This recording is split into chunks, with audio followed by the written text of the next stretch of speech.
नमस्कार मित्रों, कैसे आप लोग? अच्छे हैं? बहुत अच्छी बात। आप सभी लोगों का स्वागत है। मैं Rajesh, Shri GK Jain higher secondary school Raipuram Chennai 13। हम लोग मित्रों दिल्ली सल्तनत के बारे में पढ़ रहे थे भाग 1 में, और आज हम लोग दिल्ली सल्तनत में भाग 2 में शासन व्यवस्था के बारे में पढ़ेंगे। तो दिल्ली सल्तनत में जो हम लोग पिछले क्लास में पढ़े थे, थोड़ा सा उस पर हम लोग फोकस कर लेते हैं। तो दिल्ली सल्तनत में क्या था, 1206 से 1526 ईस्वी तक दिल्ली सल्तनत पे 5 राजवंशों ने पूरा शासन किया।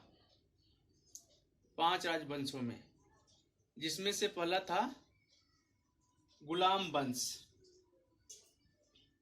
गुलाम वंश 1206 से लेकर के 1290 ईस्वी तक रहा।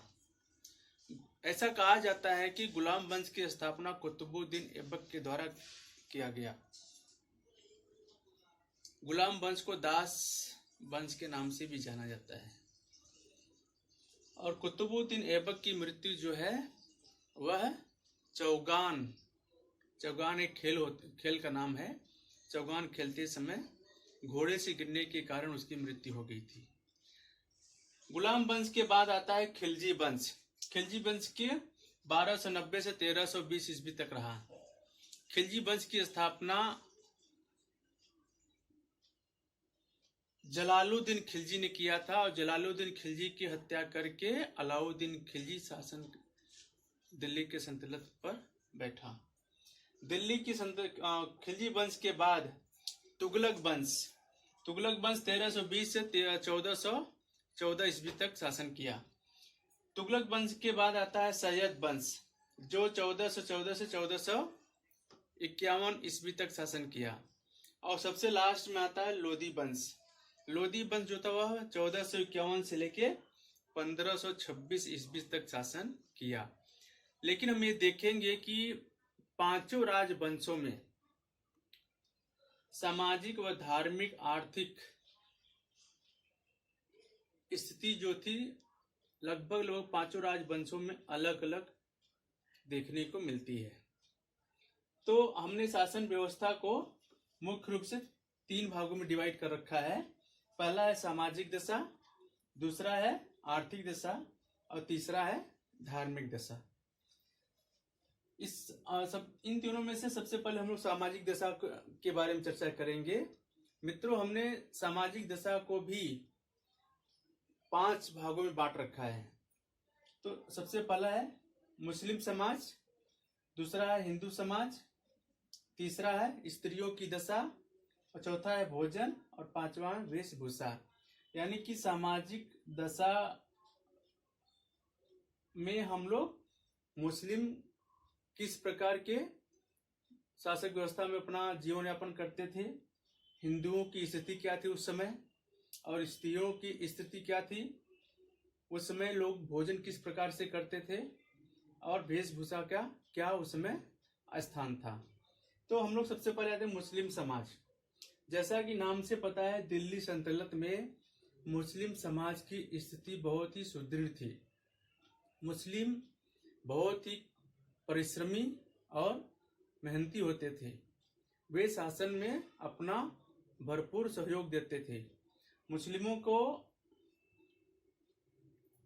मेहनत करना बहुत अच्छा लगता था। मुसलमान बहुत ही कठोर आचरण और अपने जुबान के ऐसा कहा जाता है कि बहुत पक्के होते थे। इसके बाद हम लोग आते हैं हिंदू समाज। हिंदू समाज में, अब जैसे दिल्ली सल्तनत में आप सोचें पूरे मुस्लिम समाज था, तो मुस्लिम समाज में हम लोग देखेंगे हिंदू समाज की जो स्थिति थी वह बहुत ही दयनीय थी। हिंदुओं को खुलकर जीने की आज़ादी नहीं थी। उनको मंदिरों में जाकर के पूजा करने की आज़ादी नहीं थी। उनको विभिन्न प्रकार की यातनाएं दी जाती थी। ठीक है, तो ये सब देखा जाए तो हिंदू सल्तनत कालीन समाज में क्या है, बहुत ही दंडनीय, बहुत ही आपराधिक जैसे जीवन यापन करते थे। इसके बाद आता है स्त्रियों की दशा। मुस्लिम समाज में स्त्रियों की दशा भी अच्छी नहीं थी। मुस्लिम स्त्रियों को पूरी आजादी सल्तनत कालीन में नहीं थी।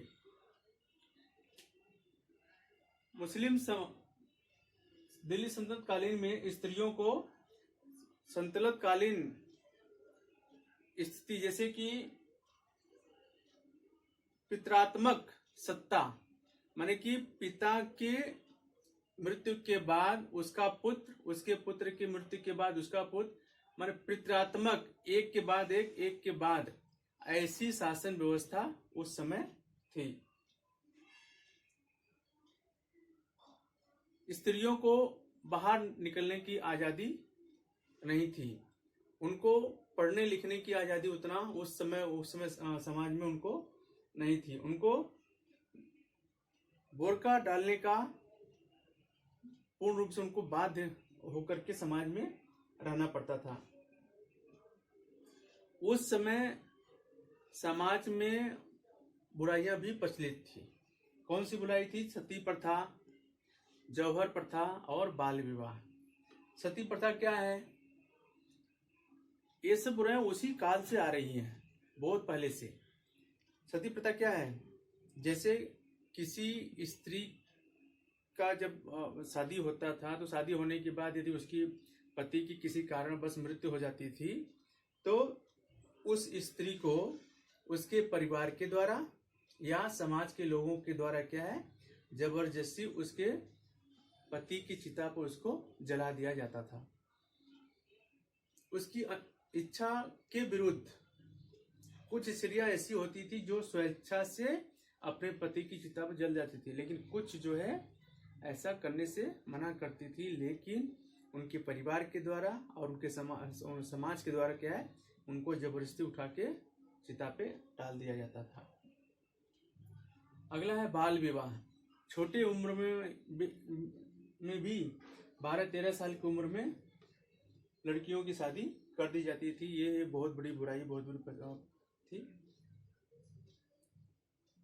सल्तनत काल में हिंदू और मुसलमान दोनों अलग अलग पोशाक पहनते थे। दोनों का पहनावा, दोनों का वेशभूषा बिल्कुल अलग था।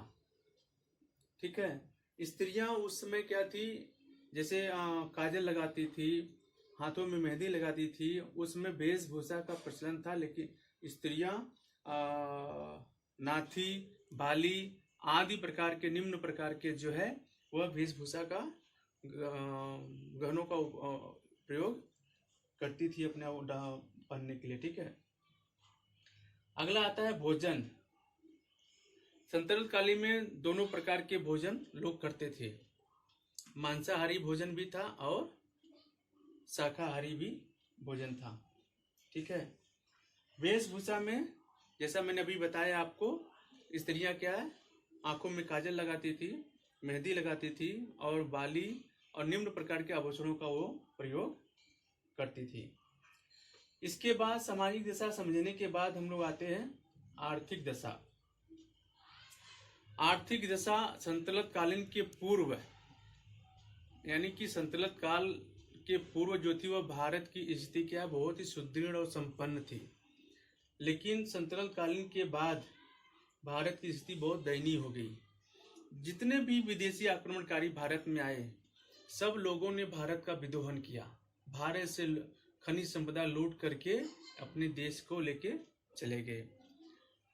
लेकिन आर्थिक स्थिति सुधारने के लिए सल्तनत कालीन में कृषि पर ज्यादा जोर दिया गया, सिंचाई की अच्छी व्यवस्था की गई, निम्न प्रकार के बीजों का उपयोग किया गया और आर्थिक दशा में कृषि ही एक ऐसा था जो किसानों के ऊपर कर लगा करके आय का प्रमुख साधन था। ठीक है। तो ये आर्थिक दशा हुई। अगला है धार्मिक दशा। सल्तनत कालीन में धार्मिक दशा में हिंदुओं की स्थिति, जैसे हमने बताया आपको पहले, बहुत ही दयनीय थी। हिंदुओं को खुलकर जीने की आजादी नहीं थी। लेकिन धार्मिक काल में, धार्मिक के समय में भक्ति के द्वारा समाज में अंधविश्वासों को दूर करने के लिए भक्ति का सहारा लिया गया। भक्ति के माध्यम से अंधविश्वास, रूढ़िवाद को जैसी बुराइयों को दूर करने का प्रयास किया गया। इस भक्ति काल में रामानंद जी, कबीरदास जी, गुरु नानक, वेद रायदास आदि प्रमुख भक्ति के लोगों ने समाज से बुराइयों को दूर करने का पूरा प्रयास किया।